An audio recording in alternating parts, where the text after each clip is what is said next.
بسم اللہ الرحمن الرحیم۔ السلام علیکم۔ بارشیں کیوں نہیں ہوتیں؟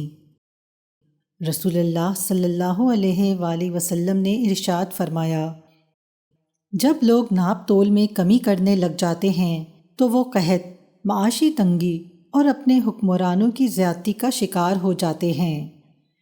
جب لوگ اپنے مالوں کی زکوٰۃ ادا نہیں کرتے ہیں تو اللہ تعالیٰ آسمان سے بارش کو روک دیتا ہے، اور اگر زمین پر چوپائے نہ ہوتے تو آسمان سے پانی کا ایک قطرہ بھی نہ گرتا۔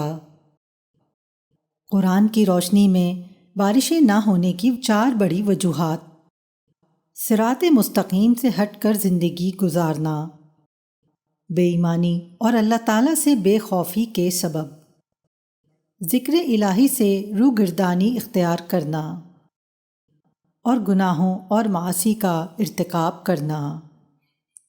اللہ تعالیٰ ہمیں اپنے گناہوں سے معافی مانگنے، سے زیادہ استغفار کرنے کی توفیق عطا فرمائے، آمین۔